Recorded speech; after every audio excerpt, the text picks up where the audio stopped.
दोस्तों, मैं विकास शुक्ला स्वागत करता हूं अपने YouTube चैनल एजुकेशन क्लासेस पर। दोस्तों, उन्होंने पॉलिटी की प्रीवियस क्लास में पूरा डिस्कस किया हुआ था समितियों के बारे में। बाकी आपको अगर पढ़ना हो तो नीचे मैं डिस्क्रिप्शन में लिंक उसकी लिख दूंगा, आप उसको उससे पढ़ सकते हैं प्रीवियस क्लास में। और दोस्तों, मैंने सोचा हुआ है कि हम लोग पीछे बीच में इस पूरे सेशन में मैं 3 से 4 क्वेश्चन ही पूछूंगा, जिसका आप आंसर मुझे नीचे कमेंट में लिखकर भी बता सकते हैं। ठीक है, बाकी वीडियो को अंत तक जरूर देखिएगा। जो भी पसंद आए या जो भी आपके डाउट्स हो, क्वेरीज हो, आप मुझे कमेंट सेक्शन में लिखकर बता सकते हैं। चलिए चालू करते हैं पॉलिटी के बारे में। हम लोगों ने झंडा समितियों के बारे में सब चीज डिस्कस कर लिया था। हम आज बात करते हैं कि डेट के बारे में, कि पॉलिटी में कौन कौन सी डेट्स हैं जो इम्पोर्टेंट है।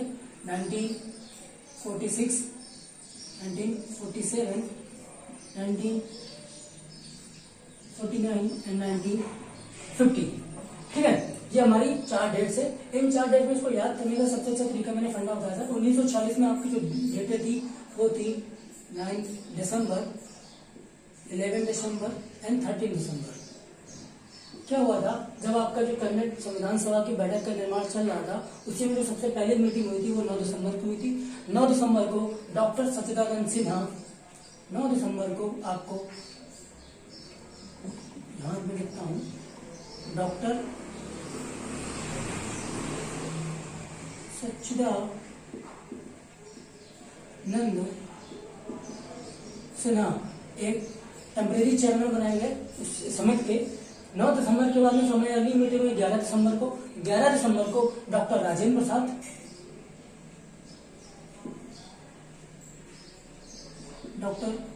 प्रसाद, हमारे परमानेंट प्रेसिडेंट बना दिए गए, उस समिति के स्थायी अध्यक्ष बना दिए गए। क्योंकि उनको क्या हुआ था, डॉक्टर सच्चिदानंद सिन्हा जब बनाए गए तो बताया गया कि उन्होंने बोला कि मैं बहुत ही बुजुर्ग बूढ़ा हूं, तो मुझे ये पद न दिया जाए। तो फिर मीटिंग में ये डिसाइड हुआ कि डॉक्टर सच्चिदानंद सिन्हा को स्थायी अध्यक्ष बना दिया जाए। फिर एक मीटिंग हुई 13 दिसंबर को। 13 दिसंबर को क्या हुआ, आपके पंडित जवाहरलाल नेहरू जो थे,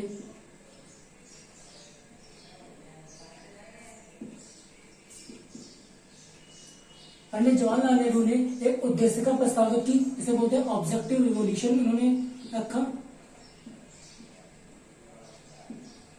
ऑब्जेक्टिव रिवोल्यूशन यहाँ पर उन्होंने रखा वहां पर। इसके बाद हम आते हैं 1946 की, जब ये सारी मीटिंग हो गई। इस मीटिंग के बाद में एक संविधान सभा की प्रारूप समिति बनाई गई। उस प्रारूप समिति बनाई गई, जिस प्रारूप समिति में आपके डॉक्टर भीमराव अम्बेडकर उसके अध्यक्ष बनाए गए थे, डॉक्टर अंबेडकर जिसके अध्यक्ष बनाए गए थे। इसी में इस प्रारूप समिति में एक संवैधानिक सलाहकार का पद नियुक्त हुआ। इसी संवैधानिक सलाहकार का पद नियुक्त हुआ। आप मुझे उसका नाम, ये आपका पहला क्वेश्चन है आज का, कि मुझे आप बताइएगा कि पहला क्वेश्चन है आज का, संवैधानिक सलाहकार किसे नियुक्त किया गया।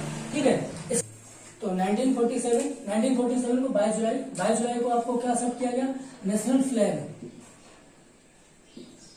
फ्लैग को एक्सेप्ट किया गया। नेशनल फ्लैग के बाद में आपकी आती डेट 1949 को आपकी 2 डेटें जो इंपॉर्टेंट है, एक है 14 सितंबर के बाद में 26 नवंबर।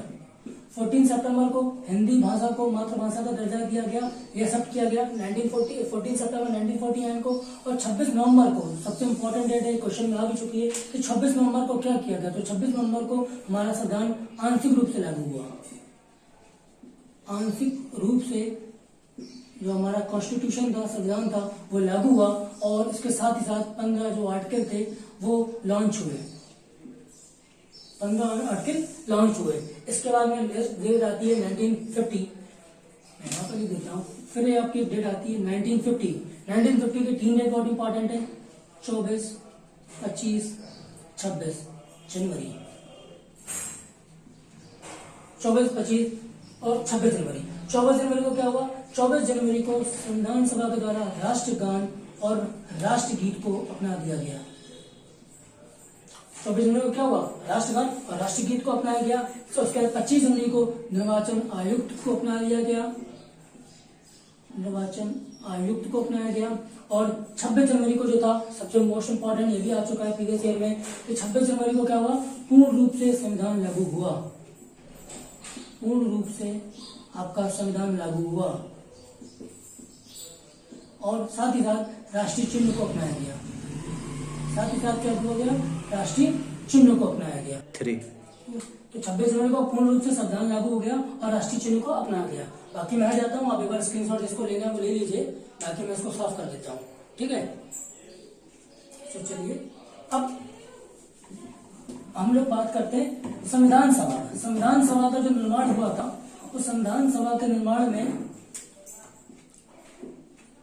जो आपको संविधान कॉन्स्टिट्यूशन असेंबली का जो निर्माण हुआ था, उसको बनने में, संविधान को बनने में कितना समय लगा था? 2 वर्ष 11 माह और 18 दिन का।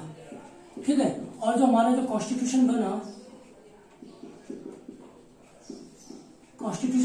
उस कॉन्स्टिट्यूशन में जो पहले सबसे पहले क्या था? आर्टिकल्स और शेड्यूल्स।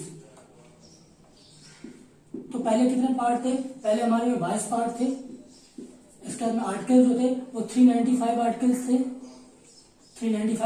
थे और 8 शेड्यूल्स थे। अब प्रेजेंटली में कितने हुए? यहाँ पर हमें 25 पार्ट्स हो गए हैं, 448 आपके आर्टिकल्स हो गए हैं और शेड्यूल कितने हो गए? 12 शेड्यूल्स हो गए हैं। ठीक है, अब डिस्कशन करते हैं हम लोग कि प्रियम्बल क्या था। प्रियम्बल के बारे में डिस्कशन करते हैं। संविधान सभा का निर्माण हो गया, इसके अंदर प्रियम्बल के बारे में डिस्कस करते हैं। प्रियम्बल प्रस्तावना। प्रस्तावना क्या थी? सबसे पहले प्रस्तावना स्टार्ट होती है we the people of India. तो प्रस्तावना क्या था? We the people of India, हम भारत के लोग। ये पूरे प्रस्तावना का प्रमुख सार है कि हम लोगों के लोग, जो हम भारत के लोग हैं, जो पीपुल हैं, जो इंडिया के पीपुल हैं, वो इन सभी को हर चीज का अधिकार है। हमारे पास ही प्रॉपर राइट है किसी भी गवर्नमेंट को इलेक्ट करने के लिए, चुनने के लिए और उसे किसी भी पोजीशन पर बैठाने के लिए। तो इसी में प्रस्तावना में एक आपका जो अमेंडमेंट हुआ था, कॉन्स्टिट्यूशन 42 कॉन्स्टिट्यूशन अमेंडमेंट एक्ट 1976 में हुआ था। इसमें से 3 वर्ड जोड़े गए थे। कौन कौन से जोड़े गए थे? Socialist, secular and integrity. ये 3 वर्ड जोड़े गए थे 42 कॉन्स्टिट्यूशन अमेंडमेंट एक्ट में। कौन कौन से जोड़े गए थे? Socialist, secular, integrity. सोशलिस्ट आपका क्या हो गया? सेकुलर संप्रदाय, अखंडता, प्रभुता, संपूर्णता और अखंडता शब्द को जोड़ा गया था। इसके बाद में एक प्रियम्बल से लेकर हमारे पास 2 जो इंपॉर्टेंट चीजें हैं, एक था बेरूबारी यूनियन,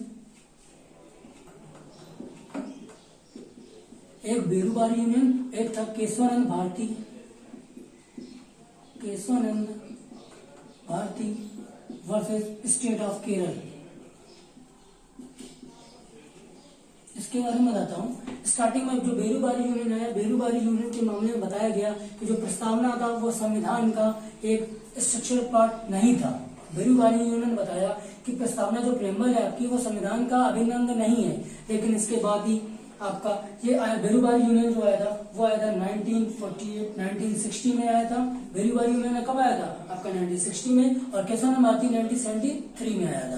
तो बेरूबारी यूनियन के मामले में बताया गया प्रियम्बल संविधान का एक अभिन्न भाग नहीं है। लेकिन 1973 में केशवानंद भारती बनाम स्टेट ऑफ केरला राज्य के मामले में सुप्रीम कोर्ट ने बोला कि प्रियम्बल संविधान का एक भिन्न अंग है। अगर विधायिका या गवर्नमेंट चाहे तो इस प्रियम्बल में एक न्यायपूर्वक तरीके से उसमें कोई भी संशोधन कर सकती है। चलिए, ये तो हो गया अपना पूरा। क्वेश्चन सॉल्व ले सकते हैं। बाकी आज हमारे क्वेश्चन के बारी है। आपसे मैं एक पहले क्वेश्चन पूछ चुका हूँ कि संवैधानिक सलाहकार किसे नियुक्त किया गया। दूसरा हमारा क्वेश्चन ये है कि बताइए जो संविधान है, जो कॉन्स्टिट्यूशन की बुक है हमारी, कॉन्स्टिट्यूशन की जो बुक है वो बताइए किस गैस में रखी गई है, किस गैस में सुरक्षित रखी गई है ताकि ये जले फटे ना। ठीक है, इसका तीसरा जो इम्पोर्टेंट क्वेश्चन है ये बताया गया कि बताइए झंडा समिति के अध्यक्ष कौन थे, झंडा समिति के अध्यक्ष कौन थे। और आपका चौथा जो क्वेश्चन है, जो हमारा 26 नवंबर 1949 को 15 आर्टिकल लॉन्च हुए थे, 15 आर्टिकल लॉन्च हुए थे। ये कौन कौन से आर्टिकल लॉन्च हुए थे? 15